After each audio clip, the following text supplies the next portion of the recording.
Halo, saya Eva Dwi Susanti akan menyampaikan tentang identitas manusia Indonesia. Manusia Indonesia begitu beragam, berbanding lurus dengan wilayah yang tersebar di berbagai kondisi geografis Indonesia yang menjadikan keragaman budaya dan nilai luhur yang terkandung di dalamnya. Keragaman tersebut menjadi kekuatan bangsa sebagai identitas yang kuat ketika memiliki keseimbangan dan rasa memiliki yang sama. Hal itulah yang kemudian menjadi kesatuan bangsa dalam Bhinneka Tunggal Ika. Hal ini sejalan dengan pendapat I. Nyoman Pursika dalam Jurnal Kajian Analitik terhadap Semboyan Bhinneka Tunggal Ika yang menyatakan bahwa Bhinneka Tunggal Ika merupakan cerminan keseimbangan antara unsur perbedaan yang menjadi ciri keanekaan dengan unsur kesamaan yang menjadi ciri kesatuan. Salah satu contoh keragaman budaya Indonesia adalah Tari Gambyong. Tari Gambyong merupakan salah satu bentuk tarian Jawa klasik yang berasal mula dari wilayah Surakarta. Tarian ini biasanya dibawakan untuk pertunjukan atau menyambut tamu. Tari Gambyong tercipta dari tarian Tayub atau tari Taledek yang sebelumnya telah lebih dulu hadir. Tari Tayub merupakan tarian yang umumnya digelar pada upacara panen atau ketika proses penanaman padi. Tari Tayub atau Taledek ini hidup di tengah masyarakat dan sudah dikenal sejak abad ke-15. Pada masa tersebut, ada salah satu penari terkenal yang bernama Ma Ajeng Gambyong. Ia terkenal karena memiliki gerakan yang luwes ketika menari dan memiliki suara yang cukup merdu. Raja Kesultanan Surakarta yaitu Paku Buwono IV mendengar tentang talenta dari Sri Gambyong. Kemudian ia mengundang Sri Gambyong ke istana untuk membawakan tarian Tayub. Tarian yang dipentaskan oleh Sri Gambyong di lingkungan istana tersebut kemudian menjadi inspirasi penamaan jenis tari baru yaitu Tari Gambyong. Dari situlah diduga istilah nama Tari Gambyong berasal dari nama penari terkenal yang ada di masa lalu bernama Sri Gambyong atau Mas Ajeng Gambyong. Meskipun Tari Gambyong adalah tari tradisional yang sudah ada sejak lama, Tari Gambyong masih terus berkembang saat ini. Hal ini karena masih banyak masyarakat yang tertarik untuk mempelajari Tari Gambyong dan menikmati pementasan dari Tari Gambyong. Tari Gambyong hingga kini terus mengalami inovasi gerakannya. Beberapa perkembangan dari Tari Gambyong adalah dengan menghasilkan jenis tarian yang baru seperti Gambyong Ayun-Ayun, Gambyong Gambir Sawit, Gambyong Salaminulya, Gambyong Muda Tama, Gambyong Dewandaru, dan Gambyong Campur Sari. Meskipun mengalami berbagai macam perkembangan serta inovasi, tetapi ciri khas utama dari Tari Gambyong tetap dipertahankan dan Tari Gambyong masih hadir sebagai adat dan budaya Jawa. Ciri khas dari Tari Gambyong yaitu pakaian yang digunakan bernuansa warna kuning dan warna hijau sebagai simbol kemakmuran dan kesuburan.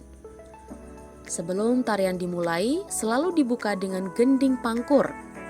Teknik gerak, irama iringan tari, dan pola kendangan mampu menampilkan karakter tari yang luwes, kenas, kewas, dan tergel. Secara umum, Tari Gambyong terdiri atas 3 bagian, yaitu awal, isi, dan akhir atau dalam istilah tari Jawa gaya Surakarta disebut dengan istilah maju beksan, dan mundur beksan. Tari Gambyong memiliki 3 fungsi, diantaranya adalah sebagai seni pertunjukan, sebagai acara pembuka, dan sebagai sarana hiburan. Tari Gambyong sebagai seni pertunjukan dapat diartikan sebagai tontonan serta sarana upacara. Sarana upacara dari Tari Gambyong akan dipentaskan pada upacara-upacara tertentu seperti bersih-bersih desa, perkawinan, maupun panen dan menanam padi. Tari Gambyong sebagai acara pembuka. Dari yang mulanya hanya ditampilkan pada acara-acara resmi, saat ini Tari Gambyong juga ditampilkan sebagai penampilan pembuka di berbagai macam kegiatan seperti festival seni hingga kongres. Tari Gambyong sebagai sarana hiburan. Tari Gambyong akan dipentaskan atau ditampilkan ketika ada hari ulang tahun kenegaraan, pesta pernikahan, maupun syukuran hitanan. Selain itu, Tari Gambyong juga dapat ditampilkan untuk pementasan acara lomba, wayang, maupun ketoprak. Dengan begitu, penonton yang melihat dari Tari Gambyong akan terhibur dan acara pun menjadi lebih damai. Lalu, bagaimana pemanfaatan dari nilai kearifan Tari Gambyong dalam dunia pendidikan dalam mewujudkan kuatnya identitas manusia Indonesia? Sambutan Ki Hajar Dewantoro di Universitas Gadjah Mada pada 7 November 1956 menyampaikan bahwa pendidikan adalah tempat persemaian segala benih-benih kebudayaan yang hidup dalam masyarakat kebangsaan. Pendidikan menyimpan berbagai cerita pada zamannya. Dengan demikian, melalui pendidikan, segala cerita terangkum rapi dan bisa terus disampaikan, dipelajari, sehingga nilai kearifan yang terkandung dalam budaya tetap utuh. Tari Gambyong menyimpan segala nilai kearifan identitas manusia Indonesia yang tercermin pada Pancasila, seperti pada sila ke-1, ketuhanan yang Maha Esa. Nilai religius yang terdapat pada Tari Gambyong karena makna Tari Gambyong yang diumpamakan seorang Dewi Padi atau Dewi Sri yang tengah menari. Oleh sebab itu, dulu tari ini digunakan untuk upacara ritual pertanian demi mendapat kesuburan padi dan panen yang melimpah. Sila kedua, kemanusiaan yang adil dan beradab. Nilai kemanusiaan yang terdapat pada Tari Gambyong karena Tari Gambyong juga digunakan sebagai penyambut tamu. Tamu sebagai orang yang datang disambut, dihormati, yang menunjukkan sifat manusia Indonesia, yaitu menjunjung tinggi adab. Sila ketiga, Persatuan Indonesia.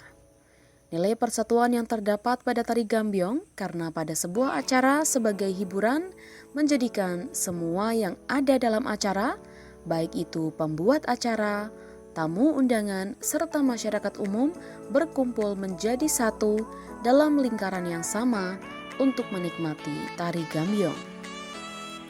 Sila keempat, kerakyatan yang dipimpin oleh hikmat kebijaksanaan dalam permusyawaratan perwakilan. Nilai permusyawaratan yang terdapat pada Tari Gambyong adalah sebuah kolaborasi dan koordinasi yang baik dari tim penari, sehingga tercipta sebuah tarian indah untuk disajikan. Sila kelima, keadilan sosial bagi seluruh rakyat Indonesia. Nilai keadilan yang terdapat pada Tari Gambyong karena tarian ini sekarang bisa dinikmati oleh semua orang dan terus berkembang untuk dipelajari. Nilai kearifan dan nilai luhur budaya Tari Gambyong bisa disampaikan melalui materi mata pelajaran dan kegiatan praktek pembelajaran. Pada implementasi kurikulum Merdeka, Tari Gambyong juga menjadi salah satu P5 atau proyek penguatan profil pelajar Pancasila. Dengan demikian, peserta didik yang tidak mengalami langsung turut merasakan kepemilikan budaya tersebut dan diterapkan di diri sebagai identitas manusia Indonesia.